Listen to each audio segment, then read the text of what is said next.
Hey, you!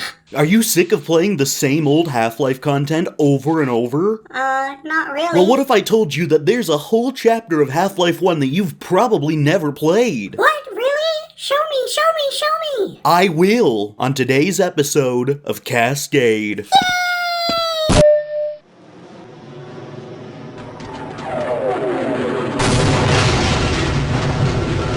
If you're watching this, you may or may not be aware of Half-Life Uplink, the official demo for Half-Life 1 made up of a full chapter that doesn't exist in the main game. Nowadays, it's mostly just a fun little distraction, but it's still more original Half-Life content. And trust me, if you were there after Episode 2 released, you had to take what you could get. At the time, most game devs were still repackaging the first few levels for the game's demo, which is fine, but in the case of Half-Life, those early chapters are... This automated train is provided for the security and convenience. Hey, Mr. Freeman.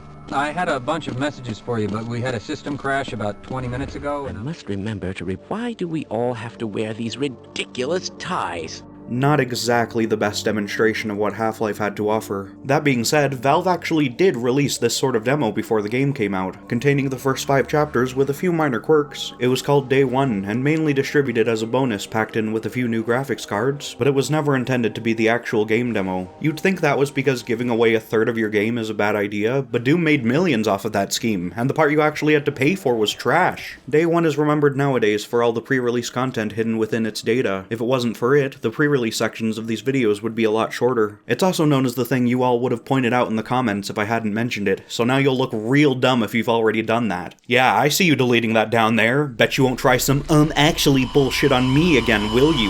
Uplink actually served a purpose for Valve outside of just advertising the game, as stated by Mark Laidlaw. By the time we finished Half-Life, we wanted to streamline the development process. The Uplink mission pack tested that out. One person built the world, another did all the entity work to create a whole experience. A handful of people put it together with audio that we had left over. From there, we thought, let's build the next game this way. This is effectively how Valve designed their future games, getting a small group of people to put together individual maps and explore gameplay concepts, and kinda just figure out how it fits together at the end. The demo was put together in a few weeks by only 2 people, John Guthrie and Kelly Bailey, who had no code support and were essentially working with the same tools as modders of the time. Apparently something as simple as getting the satellite dish to move was a pain. Uplink takes place in an area of the facility leading to the Lambda reactor complex. Think of it like a what-if scenario. Maybe Gordon wasn't captured by the soldiers, so he got to the real Lambda entrance rather than this whack-ass back door he takes in the real game. The goal is to unlock the main gate. Problem is... But those doors will not open until we send the all-clear. So send it already. I would love to do that, but the aerial bombardment has made a wreck of my transmitter. The cables are severed. We'd have to aim it by hand. And I'm getting high radiation levels in the transmitter dome. Nobody but a fool would go in there. What about this guy? Now, it's probably just an automated system, but I like to think this guy is very strict when it comes to safety, and the USNRC needs to be notified, alien invasion or not. Once the guard lets you take the elevator, the demo immediately tells you what it's going to do, give you a collection of Half-Life's greatest hits in a neat little package. The first area is very similar to the early chapters of the original game, relying heavily on dimly lit corridors and zombies, with scarce resources to give it that survival horror feel of unforeseen consequences. The next few levels feature the Marines, and it's clear that Valve had learned how to use their AI to its fullest, because these combat arenas flow really well. This part here with the containers might be one of the better combat encounters from the entire series. Then you have to jump on a moving platform, because that's a Half-Life thing. Then you're outside at night and it looks real cool, and now this guy's resurrecting himself and there's someone shooting rockets, and before you know it, you're witnessing war crimes.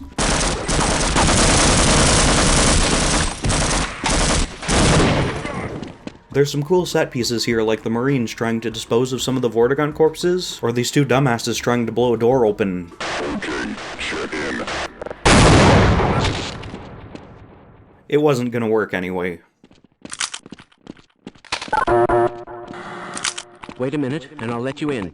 Then you get a small puzzle in the dome where you have to align the satellite dish to send the all-clear to the USNRC. Alternatively, you could send the signal to the Pentagon, NATO, the CIA, or the UN. In case you're not sure which frequency is the right one, maybe your volume's turned down or something, the designers carved a giant crack in the dome.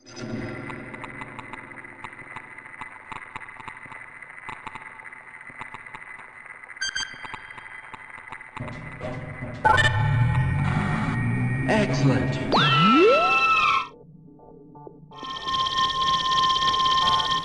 Viewing of this tape is prohibited. After that, you have to make it back to the start, but this time, the Marines aren't having a great time against the alien invaders. When you get back to the start, you can finally open the Lambda Complex gate, and the scientist and security guard barely react to what just happened. I'd expect at the very least, it's a bit awkward. You don't make it very far in the Lambda Complex, as a Gargantua stops you in your tracks, and after squishing some scientists, it comes for you as the screen fades to black and the Gaman watches from far away.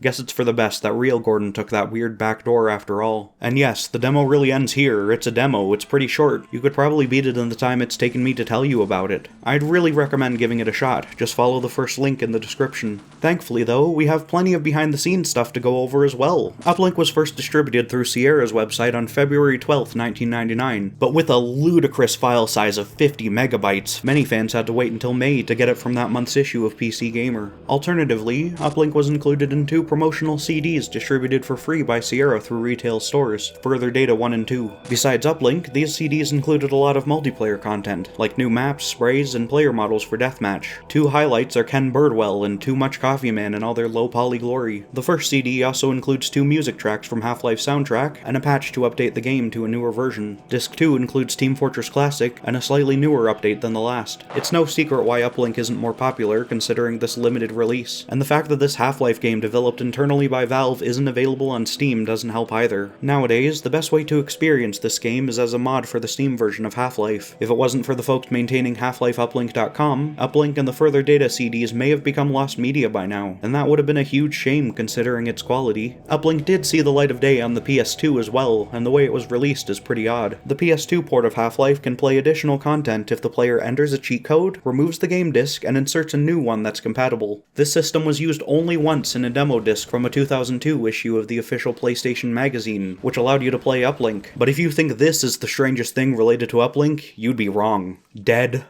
fucking wrong.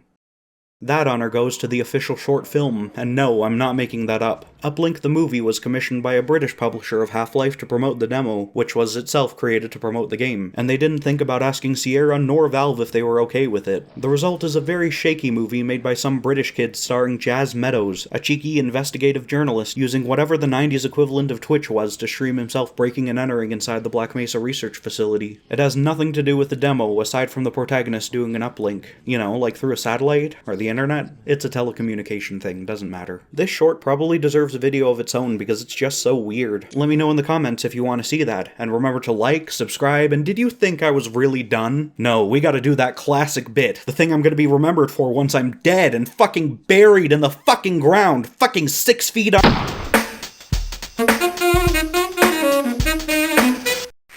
Of course, there isn't a lot of unused content for what was meant to be a short demo, but the concept and basic storyline were lifted from the Cut Communication Center chapter from the original game. You know, that chapter I keep bringing up in these videos. The one with the room for monorail and the cut female scientist who was going to betray the player and ended up inspiring Mossman in Half-Life 2. Hopefully this is the last time we'll have to talk about it for quite a while. Uplink's story was entirely built using a few unused assets, including the voice lines from the beginning, hence why later on these two have nothing to say. Because of this, a lot of people believe Uplink itself was a cut chapter, but that's actually untrue. The demo was created from scratch after Half-Life already shipped and didn't use any cut level geometry. However, certain sections of the communication center actually did appear in the original game, mostly concentrated in Forget About Freeman. And that's it for beta stuff. Like I said, they kinda just made this thing and that was that, so yeah. Outro. Uplink may have just been a short demo meant to promote the full game, but it'll forever live on as the cool extra chapter of our favorite game. Yeah, thanks for watching. If you liked the video, consider subscribing. Actually, don't even consider it, just do it. Do it! Is the pressure working? I'm screaming into my fucking microphone so you'll subscribe and watch my other videos. Like this Mario one, isn't that cool? Doesn't that look like something you want to click on right fucking now? I also have this Discord server. We talk about cool things. It's pretty nice. And as always, I will see you up ahead.